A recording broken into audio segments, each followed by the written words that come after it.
Subscribe and share my channel Sudarsana. ఓం శ్రీ నృసింహ సరస్వతి స్వామినే నమః. శ్రీ గురుభ్యో నమః. మూర్ఖ పండితుల గర్వమణచుట. విభూతిధారణ మహిమ. శ్రీగురుని లీలలు ఇంకా వినవలననే కుతూహలము కలుగుచున్నదని నామధారకుడు కోరగా సిద్ధముని ఇలా చెప్పసాగాడు. ఒకప్పుడు ఒక తురుష్కుడు వైఢూర్య నగరమును పరిపాలిస్తూ ఉండేవాడు.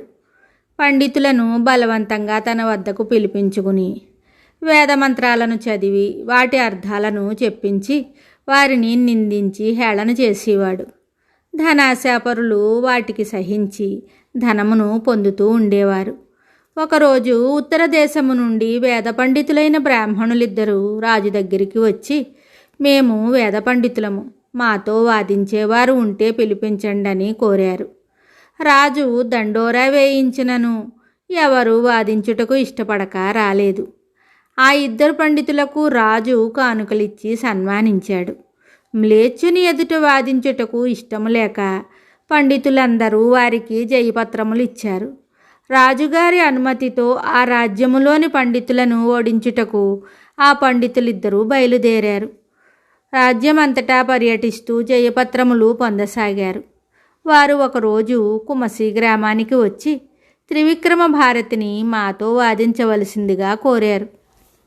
అయ్యా, నాకు వేదం రాదు, నాతో మీకు వాదమెందుకు అని త్రివిక్రమ భారతి చెప్పగా, మాతో వాదించినచో జయపత్రమిమ్ము అని వారు కోరారు.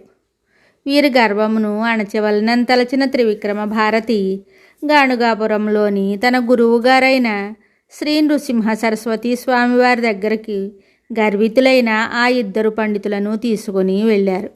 శ్రీగురుడు ఈ ఇద్దరి పండితుల గురించి అంతయు త్రివిక్రమ భారతి ద్వారా తెలుసుకుని వేదధర్మమును కాపాడవలనని తలచి వారితో, ఈ వేదముల వలన ప్రయోజనమేమీ లేదు, వేద పండితులను పరాభవింపరాదు అని హితవు చెప్పినను వాదించనిచో జయపత్రం ఇవ్వవలసిందని వారు పట్టుబట్టారు.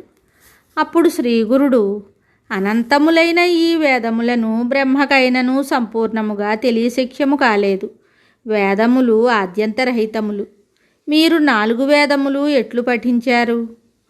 పూర్వము బ్రహ్మకల్పముల పర్యంతము దీర్ఘాయువు గల భరద్వాజ మహర్షియే పర్వతము వలె అత్యున్నతమైన వేదరాశులు పఠించలేకపోగా బ్రహ్మ 3 పిడికెళ్లతో ఇచ్చిన వేదములను కూడా చదవలేకపోయనే మీరిట్లు దంభములు పలుకుచున్నారా?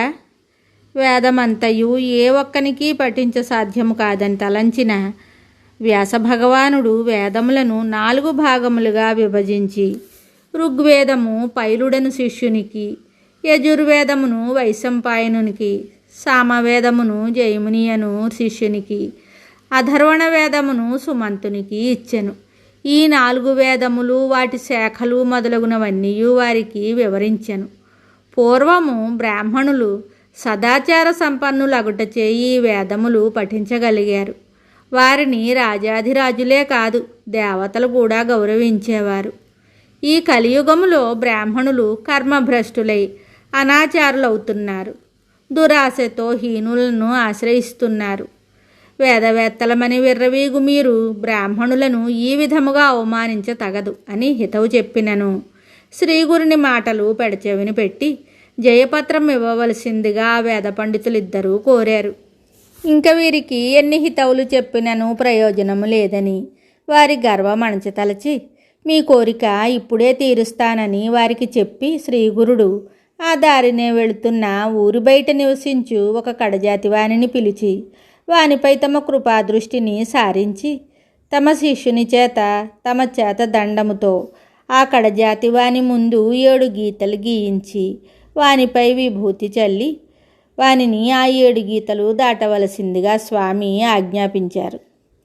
ఆ అంచెజుడు మొదటి గీత దాటుతూ తాను బిల్లుడనని, 2వ గీత దాటుచు బోయవాడననియు, 3వ గీత దాటుచు గంగాపుత్రుడననియు, 4వ గీత దాటుచు శూద్రుడననియు, 5వ గీత దాటుచు వైశ్యుడనైన సోమదత్తుడననియు, 6వ గీత దాటుతూ గోవర్ధనవర్మ అనే క్షత్రియుడనని, 7వ గీత దాటుచూ వేదశాస్త్ర పారంగతుడనైన సద్బ్రాహ్మణుడనని చెప్పాడు.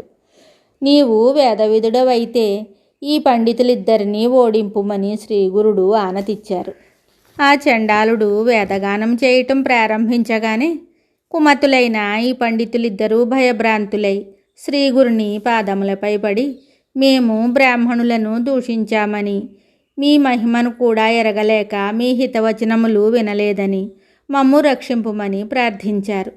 పాపము అనుభవించి తీరవలసిందేనని, మీరు 12 సంవత్సరములు బ్రహ్మరాక్షసులై పడి ఉండెదురని, వేదములోని నారాయణానువాకం ఒక బ్రాహ్మణుడు చదవగా మీరు వినుట వలన మీకు శాప విముక్తి కలిగి ద్విజులవుతారని చెప్పగా, వారు అట్లే రాక్షసులై 12 సంవత్సరములు నివసించి చివరకు నారాయణానువాకము ఒక బ్రాహ్మణుడు పఠిస్తూ ఉండగా విని ముక్తులయ్యారు.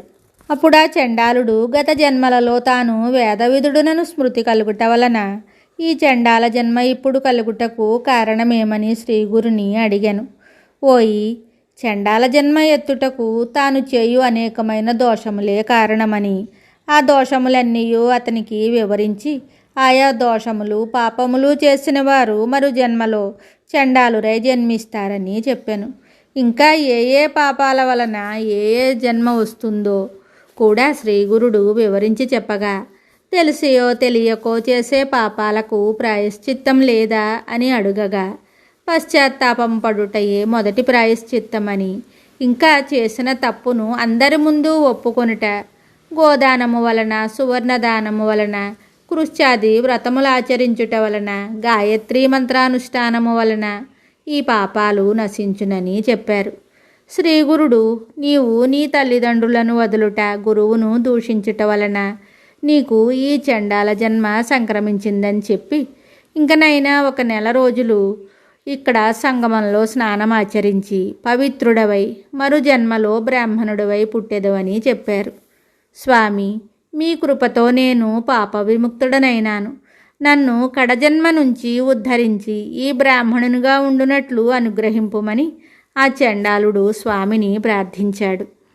అట్లా నీవు ఇప్పుడు బ్రాహ్మణుడు ఒకట సాధ్యము కాదని, పూర్వము విశ్వామిత్రుడు బ్రహ్మర్షి కావాలనని వశిష్ఠుని కోరి, వశిష్ఠుడు చెప్పినట్లే విశ్వామిత్రుడు తన శరీరమును మండుటెండలో ఘోర తపస్సు చేసి తన శరీరమును తపింపచేసి క్రొత్త శరీరమును ధరించి వశిష్ఠుని దగ్గరికి వెళ్ళగా, అప్పుడు విశ్వామిత్రుని బ్రహ్మర్షిగా వశిష్ఠుడు చేశాను.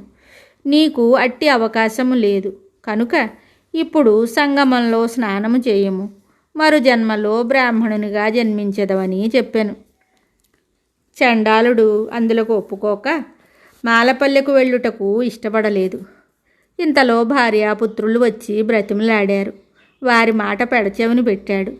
అప్పుడు శ్రీగురుడు ఒక పిసినారి బ్రాహ్మణునిచే ఆ చండాలుని సంగమమునకు పంపి స్నానము చేయించారు. ఆ స్నానము చేయించగానే అప్పటి వరకు జరిగినదంతా మర్చిపోయి ఆ చండాలుడు భార్యాపుత్రులను చేరి వారితో కలిసి తన పల్లెకు వెళ్ళాడు. మిగతా కథ తరువాయి భాగంలో తెలుసుకుందాము.